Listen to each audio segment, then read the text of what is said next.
Bon match les gars, bon match, bon match. Messieurs, on est là pour se faire plaisir, mais il n'y aura pas de plaisir sans souffrance, c'est comme ça dans la vie.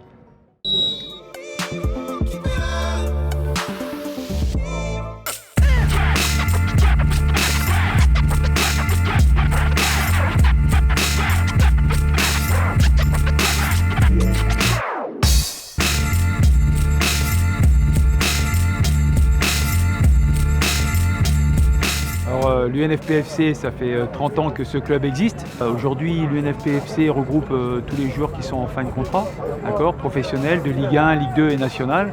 L'objectif de ce stage et de ce club, c'est de pouvoir aider les joueurs à retrouver bien sûr un club. Aujourd'hui, on est dans un endroit bien particulier. L'objectif, c'est vraiment de pouvoir concilier un peu le football autre que le match qu'on fait d'habitude. C'est de pouvoir rencontrer des personnes qui sont dans une prison.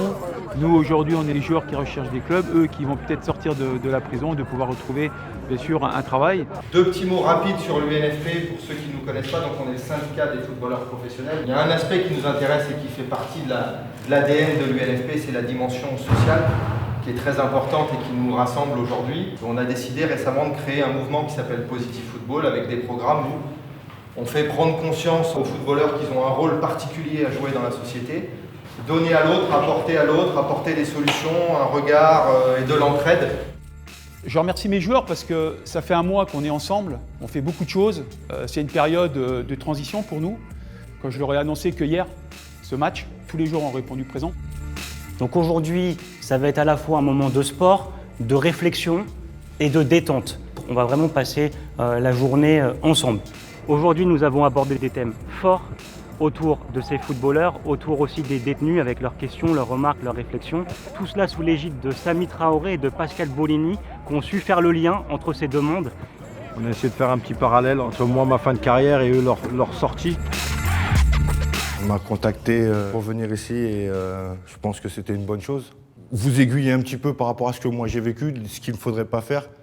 Et vous, quand vous allez sortir, essayez de vous donner des indications aussi pour si vous voulez aller dans le milieu du sport ou du football. Moi, j'ai du temps à donner. Tout le monde pense que les footballeurs sont déconnectés de la réalité, c'est pas vrai. Et Samy, ça fait partie des footballeurs qui, aujourd'hui, dans ce parallèle qu'on fait avec le milieu carcéral, il connaît les quartiers. Et aujourd'hui, c'est l'élément idéal pour s'adresser à cette population particulière qui va forcément trouver un écho dans ses propos. Samy, c'est quelqu'un aussi qui est connu pour être cash.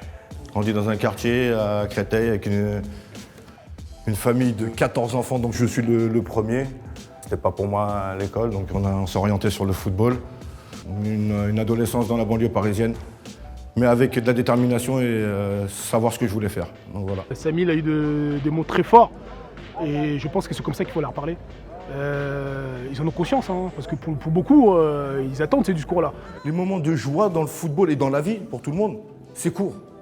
Moi, j'ai arrêté ma carrière à 35 ans, fin de contrat au Paris Saint-Germain. J'avais aucune idée de ce que j'allais faire après le football. Je sais faire que du football. L'oseille, tu le dépenses tous les jours. Il n'y a plus d'oseille. Donc, il faut travailler comme tout le monde. Je fais quoi à 35 ans? Moi aussi, je vais faire des affaires, chercher des kilos, je vais me mettre sur un terrain, je donne des affaires à un petit. Vas-y, mets-toi sur le terrain. Donc, qu'est-ce que je fais?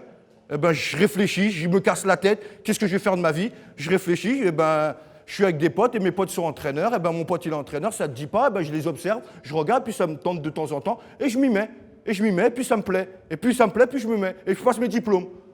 Et c'est comme ça que je suis arrivé là. Maintenant, je suis entraîneur à Choisy-le-Roi. S'il y en a un qui veut sortir, qui tape dans le ballon, il y a une R2 chez moi, Choisy-le-Roi, vous venez, je vous essaye.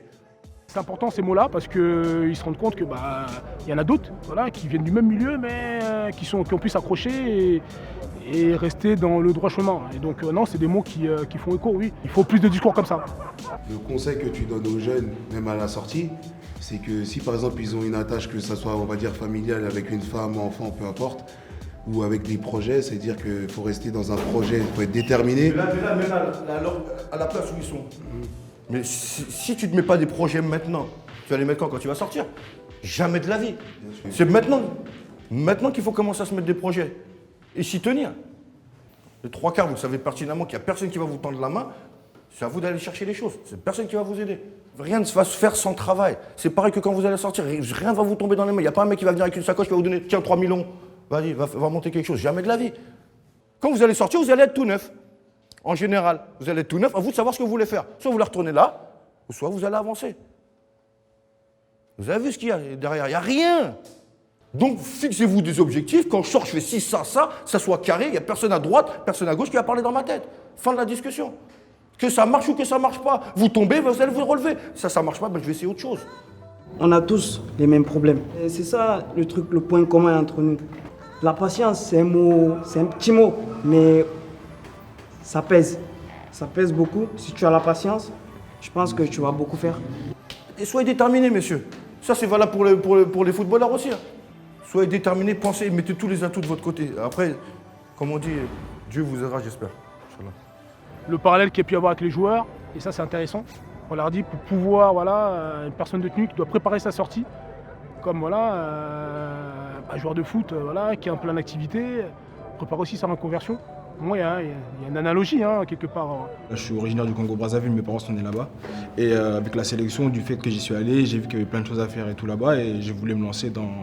En fait, lancer une société de tri des déchets. Et en fait, en ce moment, je suis en train de me former à ça pour pouvoir en fait, ouvrir quelque chose ça là-bas ou même ouvrir quelque chose ici en France parce que je sais qu'il y a beaucoup de choses à faire par rapport à ça. Avec Pascal, donc, en fait, je fais une formation d'aide à la création d'entreprise où j'ai 17 modules à faire en 2 ans ou en 1 an. Ouais. Une carrière de footballeur, c'est rempli d'aléas. Même si on pense que la vie de footballeur, c'est complètement, c'est une vie où il n'y aura jamais de problème, jamais de situation, jamais d'accident. En fait, il peut en avoir. Il faut quand même assurer ses arrières.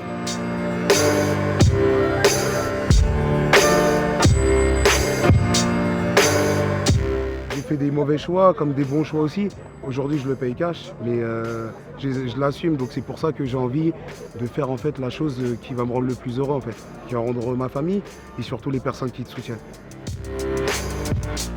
Moi, en sortant d'ici, je compte me réinsérer.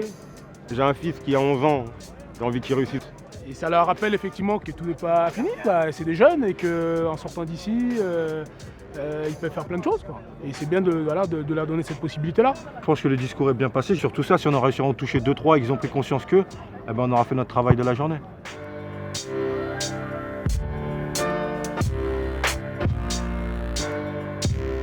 Donc on va jouer en 9 contre 9 plus un gardien, parce que le terrain est un petit peu plus petit. Regardez, les équipes sont marquées sur le tableau. On va changer rapidement et puis après on va se diriger sur le terrain.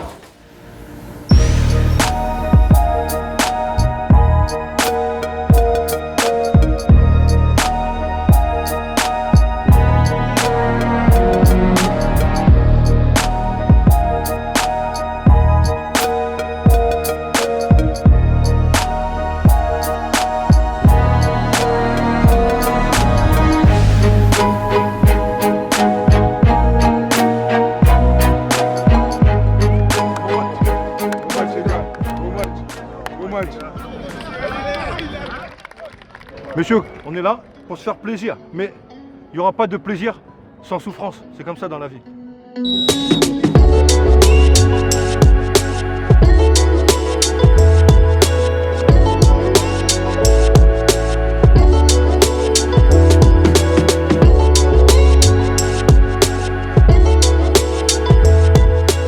Quand on a ces moments-là, moi j'appelle ça des parenthèses. Hein, les sports, c'est une parenthèse pour eux. Tu es en contact avec la société civile, avec les joueurs. Et ça, c'est une bonne chose. Ici, on est dans un milieu assez fermé quand même, assez difficile. Avec beaucoup de violence, on est face à une misère aussi sociale qui est très difficile.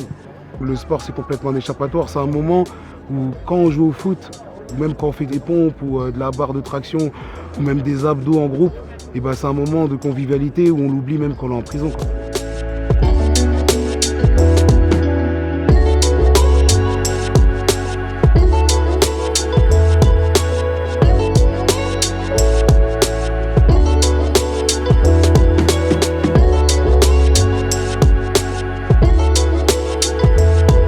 Il n'y a que l'UNFP pour le faire. Je pense que c'est magnifique ce qu'ils font. Je tiens vraiment à remercier les jeunes qui ont joué le jeu, l'UNFP aussi pour cette journée. C'est vraiment une journée où on pense à rien et je les remercie vraiment d'avoir pris le temps de venir nous voir ici. Je dirais que c'est une journée détente, une journée où tu fais connaissance avec des gens. Ah, c'était une journée complètement à part. Hein. c'est vrai que c'est quelque chose qui devrait se faire plus souvent. Clairement, pour moi, c'est une réussite. À chaque fois, il y a ce type d'événements pour les gars. Ça les sort un peu de leur ordinaire. Ouais, j'espère sincèrement qu'on pourra renouveler ce type d'opération parce que pour moi, c'est utile. On sème de graines. Cette opération, elle est forte pour les détenus et à la fois pour les joueurs parce que c'est pas parce que tu es passé par la case prison que tu peux plus exister dans la société ou que tu n'as plus de vie dans la société. C'est pas parce que tu es passé par la case chômage au football que tu peux pas rebondir dans le monde du football. Et je pense que les joueurs comme les détenus sont ressortis avec de la confiance et une envie en tous les cas de croire en eux. Quand tu vois la journée qu'on vient de passer avec le bonheur, je pense qu'on a pu donner un petit peu pour au moins une journée. Il n'y a rien de mieux.